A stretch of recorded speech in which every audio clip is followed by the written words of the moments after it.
Good evening once again to all my dear students at my channel Agni Classes. I am owner of Agni Classes Arvind Yadav. आज मैं फिर से बच्चों present हुआ हूँ as per the request of a student, as he has requested me to teach the present indefinite tense. So today I will teach you present indefinite tense. आज हम बच्चों आपको पढ़ाएंगे प्रेजेंट इंडेफिनिट टेंस क्या होता है. तो बच्चे की रिक्वेस्ट पर, जैसा कि बच्चे ने कहा कि सर मुझे इंग्लिश आती है लेकिन बहुत ही कम आती है, कॉम्पिटिटिव एग्ज़ाम आ रहे हैं जिसमें बहुत सारे क्वेश्चंस ऐसे होते हैं जो कि टेंस बेसिस होते हैं लेकिन हम लोगों को नहीं आता. तो आज मैं आप लोगों को पढ़ाऊंगा present indefinite tense. As the identification is given here, when an action is happening right now और it happens regularly is called present indefinite tense. कोई भी वर्क जो रेगुलर बेसिस पर होता है, आप इजीली वैसे ही समझ लीजिए कि कोई भी सेंटेंस आपका दिया गया है और उस सेंटेंस के लास्ट में अगर आप किसी भी बोर्ड के हों, आप हैं तो इंडियन तो सोचते हैं आप तो हिंदी में ही है, चाहे आप लिखें इंग्लिश में सेंटेंस को, तो माइंड में आपकी एक हिंदी बनती है कि ऐसा कौन सा सेंटेंस आता है, किस सेंटेंस को हम कैटेगराइज करते हैं कि वो प्रेजेंट इंडेफिनिट टेंस में आता है. तो माइंड कर लीजिए कि जिस सेंटेंस के लास्ट में ता है, ती है, ते हैं करके आता है, वो सेंटेंस आपके कैटेगराइज किए जाते हैं प्रेजेंट इंडेफिनिट टेंस में. सो आज हम लोग डिस्कस करेंगे अफर्मेटिव सेंटेंस के बारे में. जितने भी टेंस आप पढ़ोगे, हर टेंस में आपको 3 टाइप के सेंटेंस का स्ट्रक्चर मिलेगा. The first structure will be affirmative sentence and the second will be negative sentence and third and last will be the structure for interrogative sentence. तो स्टार्ट करते हैं बच्चों. अफर्मेटिव सेंटेंस का structure rule यहाँ पर दिया गया है. कोई भी सेंटेंस जो हम बनाते हैं, कोई भी सेंटेंस जो एक करेक्ट फॉर्म में होता है, करेक्ट ऑर्डर में होता है, वो SVO के ऑर्डर में लिखा जाता है. किस ऑर्डर में लिखा जाता है? SVO के ऑर्डर में लिखा जाता है. तो कोई भी सेंटेंस अगर वो SVO के ऑर्डर में नहीं है, सब्जेक्ट वर्ब एंड ऑब्जेक्ट के ऑर्डर में नहीं है, तो वो सेंटेंस आपका इनकरेक्ट माना जाता है. जैसे आप एग्ज़ाम में IAS PCS के एग्ज़ाम में या तो आप रेलवे के एग्ज़ाम्स में ऐसे क्वेश्चंस आते हैं जंबल वर्ड, जिनको कि जंबल होता है, सब्जेक्ट कहीं दूसरी जगह होता है, वर्ब कहीं दूसरी जगह होता है, ऑब्जेक्ट कहीं दूसरी जगह होता है. उन जंबल वर्ड्स को हमें एक अरेंज वे में करके सब्जेक्ट को सब्जेक्ट के प्लेस पर, वर्ब को वर्ब के प्लेस पे लाके, ऑब्जेक्ट को ऑब्जेक्ट के प्लेस पर लाके उसको पुट करना होता है. और इसके लिए तब आप कर पाओगे जब आप रूल्स जानते रहोगे. तो हम लोग स्टार्ट करते हैं. अफर्मेटिव सेंटेंस का रूल यहाँ पर दिया गया है बच्चों. First of all we have to use subject plus first form of main verb plus s और es plus object plus remain. आप जितने भी रूल पढ़ोगे, सब रूल में आपको सब्जेक्ट, वर्ब, ऑब्जेक्ट और रिमेन तो मिलेगा, लेकिन यहाँ पर जो इस रूल के प्रेजेंट इंडेफिनिट के अफर्मेटिव में जो आपको कॉमन दिखाई दे रहा है वो है वर्ब में यस और यस. और दिस इज़ द क्वेश्चन. यही आपका क्वेश्चन है. यही बच्चे नहीं समझ पाते हैं. बच्चों ने मुझसे कमेंट किया कि सर बहुत ही डाउट है, we have lots of doubt कि यस और यस हम कहाँ यूज़ करें और कहाँ ना यूज़ करें. तो बच्चे बड़े ध्यान से, यहाँ पर नोट्स भी मैंने दिया है कि सबसे पहले आपको ये जानना है कि how many types of subject, subject कितने प्रकार का होता है. तो नोट्स नंबर फर्स्ट में दिया गया, notes number first and second में दिया गया कि सब्जेक्ट 2 टाइप का होता है. There are 2 types of subject. The first one is singular subject and second one is plural subject.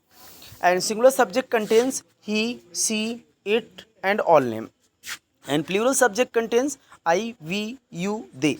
तो आपने इस बात को माइंड कर लिया. और इस बात को, सिंगुलर सब्जेक्ट कितने टाइप का होता है, इसको अभी से आप याद कर लीजिए, क्योंकि जितने भी टेंस आप पढ़ोगे, जितने भी टेंस का सेंटेंस आप क्रिएट करोगे, उसमें आपको फर्स्ट ऑफ ऑल यही आपको माइंड करके रखना है कि सब्जेक्ट कितने टाइप का होता है.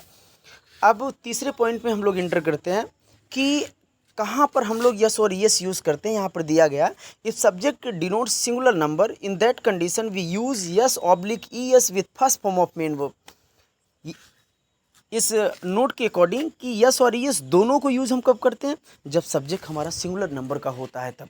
अब बच्चों के माइंड में डाउट रहता है कि सर यहाँ पर 2 पॉइंट दिया है वर्ब के साथ, एक यस है दूसरा ES है, तो सब्जेक्ट भी 2 टाइप का होता है, एक सिंगुलर होता है दूसरा प्लूरल होता है. तो यस को हम सिंगुलर के साथ यूज़ करते हैं और ES को हम प्लूरल के साथ यूज़ करते हैं. बट ऐसा नहीं बेटा. According to the rule, according to the rule of the grammar, both we have to use with singular number only. yes और yes दोनों को हमें सिंगुलर नंबर के ही साथ यूज़ करना. प्लूरल, अगर आपका सब्जेक्ट प्लूरल नंबर को शो कर रहा है एज पर the note number 4th, if subject denotes plural number in that condition we never use s और es with first form of main verb. अगर आपका सब्जेक्ट प्लूरल नंबर का है तो उस कंडीशन में आपको वर्ब में यस और यस यूज़ ही नहीं करना है. अगर प्लूरल नंबर को शो कर रहा है स्टार्टिंग में ही सब्जेक्ट, तो आपको उस कंडीशन में वर्ब के साथ कुछ नहीं यूज़ करना है. केवल आप उसकी स्पेलिंग लिखिए, मीनिंग लिखिए, आगे बढ़िए और ऑब्जेक्ट वाले स्टेप पर आ जाइए. एज नोट नंबर 5 यहाँ पर दिया गया है, when main verb contains XOCHSH at the end in that condition we use only ES with first form of main verb. अब यहाँ पर बच्चों को डाउट होता है कि दोनों को सर अगर सिंगुलर सब्जेक्ट के ही साथ यूज़ करेंगे तो कब हम यस यूज़ करेंगे वर्ब में और कब हम ES यूज़ करेंगे. तो आप नोट नंबर 5 में आ जाइए कि जब आपका कोई वर्ब दिया गया है और उस वर्ब की स्पेलिंग का जो लास्ट का जो अल्फ़ाबेट है, अगर वो XOCHSH अगर ये सब होगा, जैसे टीच की बात कर लेते TEACH, देखिए लास्ट में CH है, तो अगर लास्ट में ऐसे ही XOCHSH में कोई भी अगर आपको दिखता है और सब्जेक्ट आपका सिंगुलर नंबर का है तो नो डाउट आप उसमें ES यूज़ कर दीजिए. जैसे यहाँ पर देखिए एग्जाम्पल भी नीचे दिया गया है, सी टीचेज हिम फिजिक्स. अब यहाँ पर देखिए सब्जेक्ट आपका सी सिंगुलर नंबर को डिनोट्स कर रहा है. अब यहाँ पर देखिए जो वर्ब है टीच और टीच के लास्ट में CH लगा हुआ, तो नो डाउट सब्जेक्ट अगर आपका सिंगुलर नंबर का हो, लास्ट में XOCH SH में से कोई भी दिखाई दे आपको, तो नो डाउट आपको ES यूज़ करना. एंड नोट्स नंबर 6 की बात हम कर लेते हैं. When main verb doesn't have XOCHSH at the end in that condition we use only S with first form of main verb. अगर आपका जो मेन वर्ब है उस मेन वर्ब के लास्ट में अगर XOCHSH लास्ट में अगर नहीं आता है और सब्जेक्ट आपका सिंगुलर नंबर का शो कर रहा है, तो उस कंडीशन में जो मेन वर्ब के साथ आपको यूज़ करना है ES नहीं यूज़ करना है बल्कि S यूज़ करना है. आप एग्जाम्पल नंबर आप फर्स्ट में आ जाइए. He write a letter daily, he लिखा है he writes a letter daily. अब राइट की स्पेलिंग होती WRITE. अब देखिए लास्ट में E आ रहा है, ना तो X आ रहा है, ना O आ रहा है, ना CH आ रहा है, ना SH आ रहा है, ना तो SS आ रहा है और सब्जेक्ट आपका सिंगुलर नंबर है. तो इस कंडीशन में देखिए हमने यूज़ किया यहाँ पर ओनली यस यूज़ किया. तो आप जहाँ तक मेरा मानना है कि आप इन नोट्स के द्वारा इस रूल के द्वारा आप प्रेजेंट इंडेफिनिट के अफर्मेटिव सेंटेंस को लिखना सीख जाएंगे. अगर फिर भी आपको कोई डाउट होता है तो आप मेरे कमेंट बॉक्स में कमेंट कर सकते हैं. इसके बाद भी मैं आपकी प्रॉब्लम को 24 घंटे जब भी आप चाहेंगे, जब भी मुझसे कांटेक्ट करेंगे, मैं आपकी प्रॉब्लम को सॉल्व करूंगा. I am always ready to help you. अब मैं चाहता हूं कि मेरे बच्चे जो भी मेरे वीडियोस को देखें आप सफल हों, सक्सेस हों. बहुत सारे बच्चे सक्सेस भी हो गए. हाँ, किसी का सिलेक्शन रेलवे में हुआ, किसी का सिलेक्शन कहीं हुआ, कोई लोको पायलट बन गया. बहुत सारे बच्चों ने कमेंट भी किया, कई बच्चे फ़ोन भी करते हैं. तो मैं चाहता हूं कि आप भी ऐसे पढ़ें, जो भी छोटे बच्चे पढ़ें, बड़े बच्चे पढ़ें, जो भी पढ़ें इसको.